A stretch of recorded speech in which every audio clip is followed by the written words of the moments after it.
Hi everyone. Good morning, good afternoon, good evening, depending where you're watching me from. I want to welcome you to my show, AIGBEDO Talk Show. We can see that in these recent times, this new year 2022 has just begun, and a lot of things is happening everywhere, every corner of the world, all over the continent. I think it's time that we have to be dissecting or discussing some of these issues and sometimes finding a common ground. I know that people don't usually agree. This is the essence of this um, talk show where we rub our minds together. People can talk about their different views. We look at things from different perspectives, from different viewpoints, and we try to disagree to agree, or sometimes we agree to disagree, whatever. Um, People view things differently depending from where they are coming from. There are times people may say something and what other people understand may be different from the intention of the speaker, of the person saying it. So this word is a dynamic word, and I think it's time for us to sometimes come together to brainstorm and find some solutions, or thereby learning from it. I like learners. I like people that are enthusiastic about knowledge, about wisdom, about knowing something around them. This is the essence of this talk show, and I will be doing this periodically as time permits. We can see that if you look at around the world, all corners of the world, there are a lot of things happening. People with different notions, disagreements between nations. Some nations trying to take over other nations. Exodus of people moving just to seek greener pasture from another continent, from another country. This are a lot, or there are a lot of things happening, and we're going to be talking about this politically and religiously. It is often said that human development is a combination of three things: there is religious, political, and economic development. So that is where you sum up the development of a man or a woman. So we'll be talking about different things. There's no doubt we can say what Russia is trying to do in Ukraine. They have more than 100,000 troops stationed across the border of Ukraine, and they've got some other troops, additional troops, at Belarus. Then, what is the intention of Russia in the first place? So these are things that we want to be dissecting. The Russians they have got their intention. They just want to attack Ukraine, or maybe to take Ukraine back as a former Soviet territory. But this is not acceptable in the 20th century. It is not done. We're in the 21st century, so Russia cannot just, you can't just wake up one day and you want to go over or to attack a sovereign nation like Ukraine. Ukraine is a sovereign nation, it's a country of itself. So why should uh, um, Putin just wake up one day and he's saying they're going to take over Ukraine? So something like this is unimaginable. It's so preposterous. We can't. It's an illusion. So I know that the world will not agree with the intention of Russia. If it's going to do it because of NATO, which is his excuse that he doesn't want Ukraine to belong to, in any way, in any day, to belong to NATO. He doesn't want Ukraine to be doing anything with the Western world. He wants to claim back Ukraine just the way he claimed Crimea last time. I think he did it peacefully and nobody, questioned him. But this time around, I think it might be that Russia will face some resistance. Anyway, it's just my opinion. I know that people have got different things to say. So there's a lot of things to say. If you look at Africa, for instance, Nigeria, we've got a lot of happenings there. The Boko Haram, the terrorist group, the bandits, and kidnapping. So there's a lot of happenings in Nigeria, in Africa. It's not only Nigeria, but let me just speak about Nigeria first. So these are things that we have to be talking about. Election is coming up in Nigeria as well, very soon in 2023. Who's gonna be the leader? So we're going to be analyzing all this. We're going to be talking about these things. Some people just coming up and they just saying that they want to lead Nigeria and they don't even have the reputation to do that. So we are going to be we are going to be analyzing some of these political leaders, some of these political aspirants that want to lead Nigeria because things have to change. It cannot be the way we have been doing it before. We must change the dynamics. We must change the system. A change is a change. It is often said that where peaceful change is not possible, a violent change is inevitable. We are not praying for any violent change. We want a peaceful change, a change that is going to augur well for every Nigerian, every man, every woman, because Nigerians deserve the best. We can't live like this. We have to wait.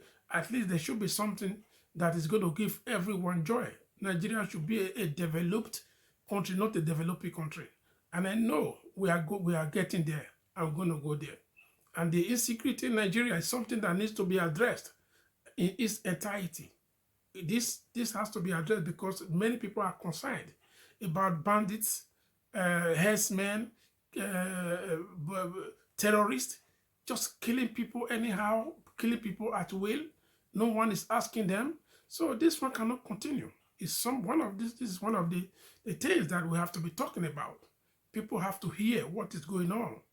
If you look at America, you see a lot of movement of people from South America, exodus of people from from America just to go to America, go to United States of America, because they are looking for greener pasture. Their movement is not just political alone, but mostly economic, because they know that they are not better off the place they are. They are taking all risk, taking their children, crossing the desert, crossing crossing the sea, walking for thousands of kilometers just to go to America. So these are things that we'll be talking about. If you look at go to the Pacific area, go to see North Korea carrying out a lot of nuclear tests, testing their their war nuclear arsenals over there. This is not good. It's also threatening the neighbors, the neighborhood that have been threatened, South Korea, Japan. So these countries are not feeling it easy because they don't know the intention of North Korea. North Korea is a country that is not so rich, but the only thing they've got is just this nuclear arsenal, and they need to be brought to their knees. They need to be the president of North Korea need to understand what it desires and what it takes. That you cannot just be flexing your muscles, trying to shoot test your ammunitions every time. You think that people will be afraid of you. Anyway, that is my perspective. People have got different views, people have got different perspectives, and that is one of the cardinal points of this my talk show. I will be doing that. China, on the other hand, China is of course it's almost it's a superpower now. If you're after America, I think the next country now that should be talking now is China, because China, they have their influence all over the world. They have their influence in America, in Europe, in everywhere, in America, in Africa. So China is becoming a superpower, and China, the recent activity in Hong Kong, because China, just like what Putin is trying to do in Ukraine, I think that is the intention of because China wants to completely control Hong Kong. And I know there are a lot of dissidents, and these dissidents have been they are being cracked down in different ways, mercilessly. So I think there are a lot of things to talk about there. If you also live there, if you go to places or other European countries like United Kingdom, you see what is happening politically with the Prime Minister Boris Johnson. The Prime Minister Boris Johnson, I think that's going to be. I'm going to actually focus on that today. What I've just said so far is just a preamble, but let me talk about what is happening here in Britain. So this one might take, a longer part of this video. The Prime Minister of Britain, as you all know, is Boris Johnson. Boris Johnson became the Prime Minister 2019. And before then, we know that Boris Johnson, he was the mayor of London for 2 years, for 2 terms, between 2008 and 2016. He was the mayor of London. And after that, from 2016 to 2018, he was the foreign secretary for United Kingdom. He's a great politician. It's well known, and I know he has done a lot in UK because Boris Johnson, educationally, he attended Oxford University, and he's a very brilliant guy, very brilliant man. Apart from that, Boris Johnson was also a TV star. He was a writer, or he's a writer. Let me put it like that because he's written many books. So I think he's well known in this place in the UK. He became so popular when he was the mayor of London. Some of the decisions he was making, though not everybody agreed with him. If you look at central London now, it's just a no-go area. The bicycle lane and everything, you see, we try to maybe alleviate traffic, but because today traffic is the order of the day if you go to central London. And some people will argue argue that those bicycle lanes are the best thing, and the way he just made all the roads so narrow is the best thing. But it depends on how you view it and what you want to say. Personally, I've got my own view. My view is that I think he tried, but there are a lot of mishaps, a lot of mistakes he also made as well. So Boris Johnson, he became the Prime Minister of Britain in 2019 when Theresa May resigned. So he was elected. He called for election and actually won. People voted for him because people trusted him. People thought it's going to be the magic of this of our time. But then the promise of Boris Johnson to the people of the United Kingdom, which is a combination of England, Scotland, Northern Ireland, and Wales. His promise was that he was going to take them out of EU, and he actually did. But how did he do that? Because these are some of the mistakes, or some of the sort of untrust that Boris Johnson has, and the way he tried to push it over to the public of of his people. When he started this election campaign, this is based on evidence, just facts. It's not something that is illusion. He wrote on his boss that Britain sends 350 million weekly to EU, to the European Union, and he also told the Guardian newspaper that this money is even more than that. He said this money is about 362, and after post-Brexit it's going to be around 364. So I think he just wrote this, and this is we later find out that this was not true, but just to brainwash, just to deceive the people, so that he will get the people's votes. Of course, he tried, and that's what he did. He got it. He lied because if you look at it categorically, purportedly, I would say that Boris Johnson lied to the people of Britain. He was voted in because of this, because people, the issue of leaving EU is still something that is a debate, because some people think that it was a good plan or it was a good decision to leave European Union, but to some people, that is the last thing they ever wish for, because now that things are changing, it is not what was promised that are things that were promised that are happening now. Things are taking a different dimension, different from what Boris Johnson said, that you will leave the EU, but economically you're going to be trading with the EU. But things are different. Anyway, the EU's case is not what we are talking about today. What I'm talking about is the political climate concerning Boris Johnson. Boris Johnson, if you look at it politically, they made a law, they made some rules because of this, the pandemic. They made some rules that they're going to be a lockdown. There was a lockdown. There was a lockdown last year, so 2020. There was a lockdown two times, and in one of those lockdown, it was alleged that Boris Johnson, they had a party when people were not allowed to meet outside. People were not allowed to meet other family.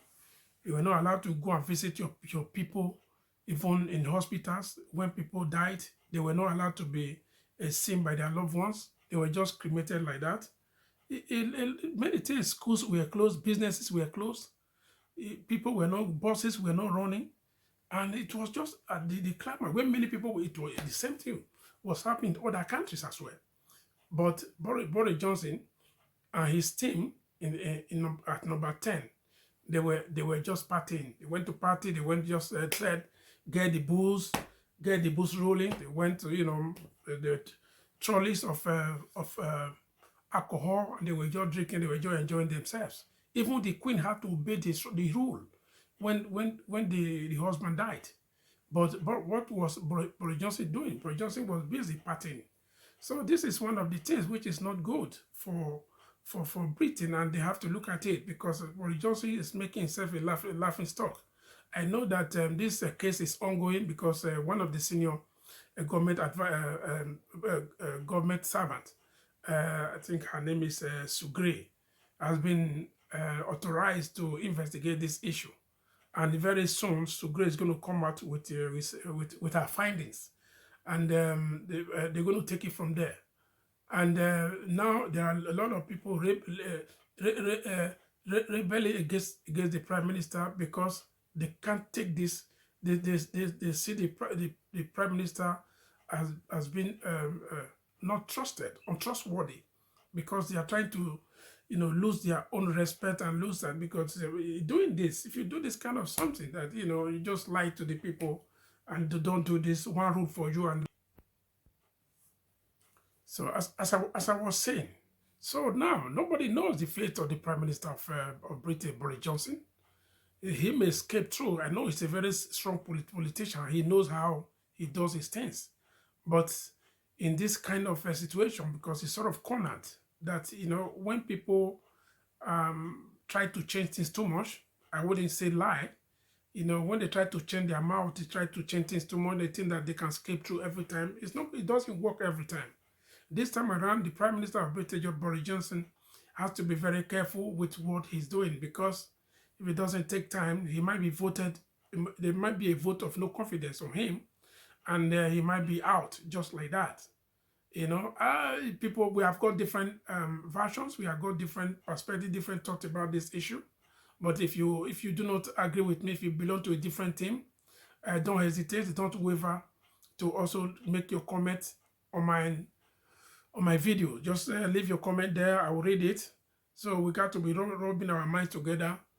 People have got different views in life and different perspectives, but this is my thought, and I just felt it is nice that I also have to say it in this first video.